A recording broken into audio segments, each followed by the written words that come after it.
All right. Is this thing on? On? Yeah? Okay. All right. Okay. I think, yeah. All right. What's up, everyone? It's me, your friendly neighborhood Spider-Man, here on Deceptibot 9's channel to... Oh, wait. Hold on. He told me he wasn't coming today, but I guess he said he is. And so now you're going to have to deal with him instead of me.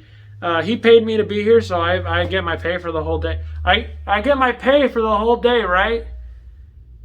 All right, yeah, cool. Okay, so he's gonna be here. He's gonna take over the video for me. But this video is about me, so I want you guys to stay tuned, obviously. But I'm not gonna be here anyway. Sorry, guys.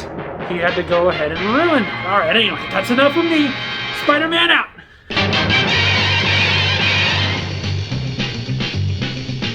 Spider-Man, Spider-Man. All right, guys. Sorry about that. I was running a little late today, so I had Spidey fill in and help me out with the video intro. Didn't sound like he did a very good job. Sounded like that was his first time on camera. He seemed a little nervous. Hope he's okay. I'm gonna have to talk to him after that. All right, enough of that. Anyway, guys. How are you all doing today? Today is a big day. Today, we are seeing the release of Spider-Man No Way Home. I am super, super excited. At the time this video is dropping, I am in the theater currently watching the movie. For right now, for today, what we're going to be doing is we're going to be taking a look slash a ranking of how I rank the Spider-Man movies. My favorite Spider-Man movies, least favorite to favorite. I don't want to say worst to best because I don't think any of these movies are bad. I love every single one of these movies. It's just some movies I love more than the others, obviously. I think each movie has great moments and special moments and really good talent, all the stuff. Without further ado, we're going to swing our way right in to the list. Coming in at number 8 is Amazing Spider-Man 2. I know it's a cliche to put this movie at the bottom of the list, but just having rewatched it, it's really not as bad, I think, as a lot of people talk about. It can be a little bit of a jumbled mess at times, but really the best thing about this movie is Andrew Garfield. 100% all the way. He just absolutely nailed everything about it. I don't know. There's just a lot of things in this movie that don't work for me. In particular, Harry Osborn, not a huge fan. I don't wish they had. I wish they had introduced the Osborns and not done Green Goblin in this movie. I know we didn't end up getting Amazing Spider-Man 3, but I wish they would have set that up as a tease for Spider-Man 3 instead of cramming him in. Electro is fine once he actually becomes Electro and he's doing a lot of the, the zapping and he's messing with the electricity and stuff. Design is all right. Not my favorite, but Jamie Foxx did a good job. I just don't like him when he's Max Dillon at the beginning and he's weird, crazy, obsessive. But I mean, there's great moments. Gwen Stacy's death scene is an absolutely fantastic scene overall. It's beautiful, it's emotional, and it's really, really heart-wrenching, especially with Andrew Garfield's acting. So it's one of those where it has good moments, but kind of cobbled together in some stuff that really just doesn't work for me. All right, coming in at number 7 is going to be, again, another cliche, but it's Spider-Man 3, all right? This movie, I struggled as to whether I wanted to put Amazing Spider-Man 2 or Spider-Man 3 at the very bottom because rewatching Spider-Man 3 this week, I didn't jive with it. I didn't like it a whole lot. Peter Parker is just seems like an asshole for no reason. He's a cocky asshole in this, and I don't know why, and I don't like it. I hate it. Even before he gets the Venom symbiote, I don't like it. I don't like the way Peter Parker acts in this movie. The things I do like about Spider-Man 3 are, of course, Sandman. I think Sandman is absolutely amazing and well done, and Thomas Hayden Church plays him tremendously, and the CGI in the Sandman scenes are spectacular. They still hold up really, really, really well. I can't get enough of the Sandman in that movie. He's phenomenal. I also really like Bryce Dallas Howard as Gwen Stacy, and I wish we had seen more of her and earlier. I wish this wasn't the only movie she was in, but...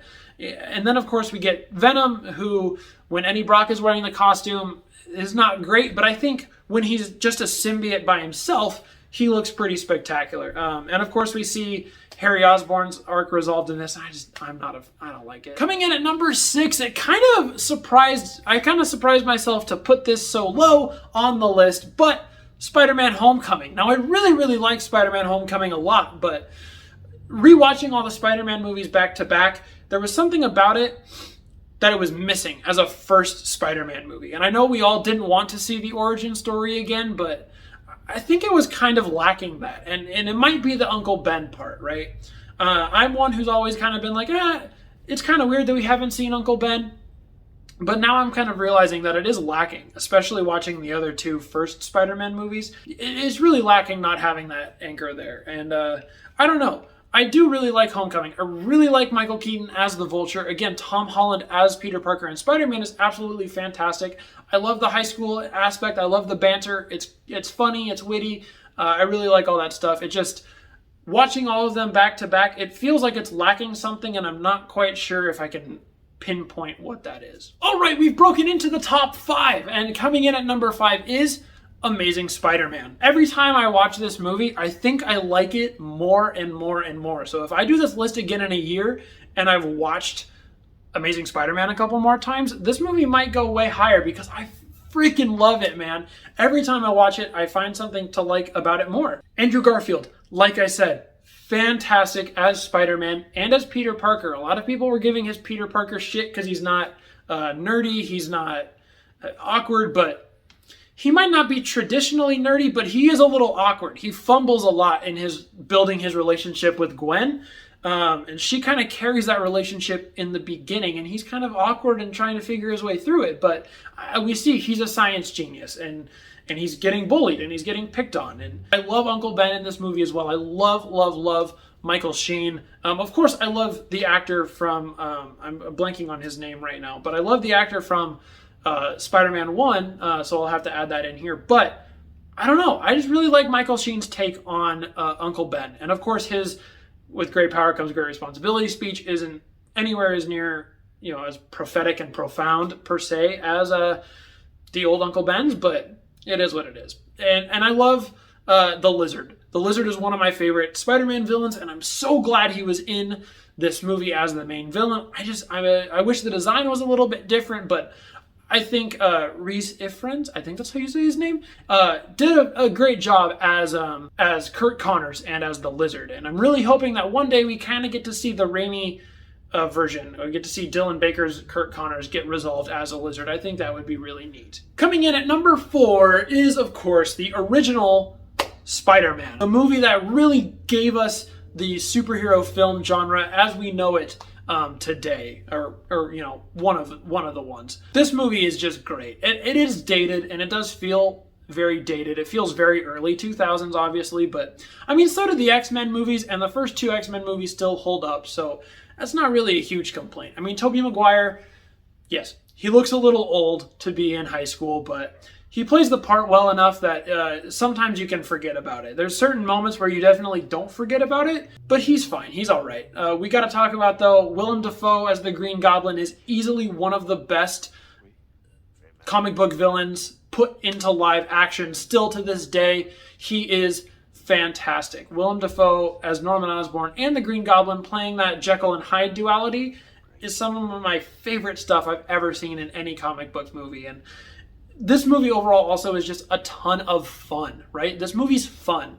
And that's what I love to see in a Spider-Man movie. Spider-Man movies can have downsides. They can be downers for a while. They can be a little sad. But overall, you want a Spider-Man story to be fun. At least I do. That's how I like my Spider-Man stories. Spider-Man's a fun character. Crap, mega crap.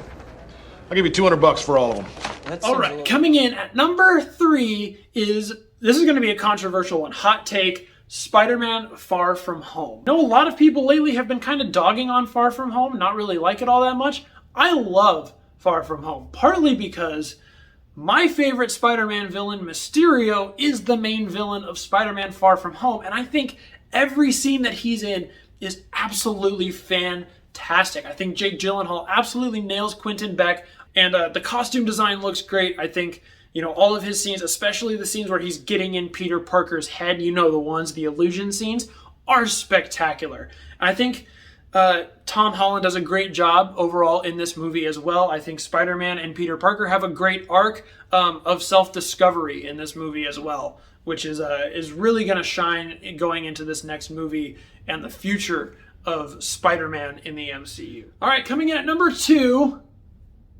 can you guess? Spider-Man 2. Yeah, this movie, guys, again, this movie is just absolutely fantastic. One of the best Spider-Man movies ever, obviously, as I'm putting it at the top of this list. One of the best comic book movies of all time as well. You cannot go wrong with Alfred Molina's Doc Ock. Absolutely incredible. Just like I was saying about Willem Dafoe, Alfred Molina, one of the best live-action comic book villain interpretations that we have seen of all time, obviously. There's a reason he's coming back in No Way Home. Same thing with Willem Dafoe. Alfred Molina kills it in every scene that he's in. Tobey Maguire does a great job in this movie. He's a little more believable as a college student, but he's still kind of supposed to be like a freshman in this movie, so it's a little less believable, but he's a little more believable as a college student. But they do great. All the actors do great in this movie as well. Acting is fantastic. Scene work is fantastic. Spider-Man 2 is an amazing film. And of course, coming in at number 1, you probably saw this coming, but Into the Spider-Verse. If you haven't seen Into the Spider-Verse, you need to go watch it. And don't discredit it just because it's an animated film. Not only is Into the Spider-Verse one of the best animated films of all time, it is one of the best films of all time, no doubt. Its unique style really lends to it, right? It's taking the comic art and it's turning it into animation in such a beautiful way that it's really, it's beautiful. It translates that art style and the style of a comic book into a film really well without feeling weird. You know, you see things like 2003, like Ang Lee's Hulk, try to emulate that comic book feel, but it doesn't play right in live action. You can't do panels and pop-ups in a movie that's live action. It just doesn't feel natural. It doesn't feel right. But doing things like that in an art style that feels like a comic book definitely helps. It also helps that the story is fantastic. All the voice work is absolutely fantastic. Every single actor in that movie just nails their part. It's a beautiful story.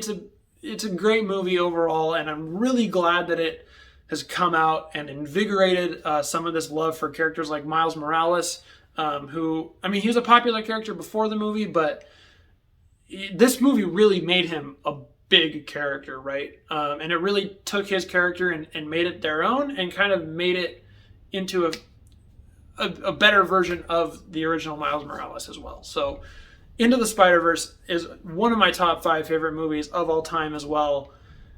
I can't ever say enough good things about Into the Spider-Verse. That's going to be all today, guys, for my Spider-Man film ranking. Go ahead and let me know down in the comments below what your ranking of the Spider-Man films are and how it compares to mine. You can go ahead and add No Way Home if you would like to, if you've seen it at this point. Don't forget to leave a like and subscribe. Go ahead and visit my TikTok for daily figure content and comic book content.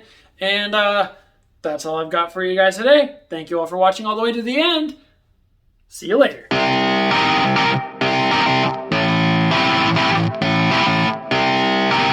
Coming in at number 8. There we go, I got it. Alright, that's all I've got for my Spider-Man films ranking. Let me know down in the comments below how you would rank all this, I can't say live action films. That's Spider-Man film ranking, you get what I'm saying. Let me know in the comments below how you would rank the Spider-Man films. Did I, oh my god, that's going to be it today for my Spider-Man films ranking. Go ahead and let me know down below what you guys think about my rank. Oh my fuck.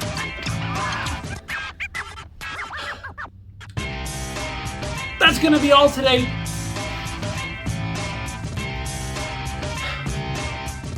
Guys, I'm trying so hard. I don't know why I can't get this fucking... I don't know why I can't get this outro. Okay, I'm trying to... This is all going to be in a blooper reel at the very end of this, by the way.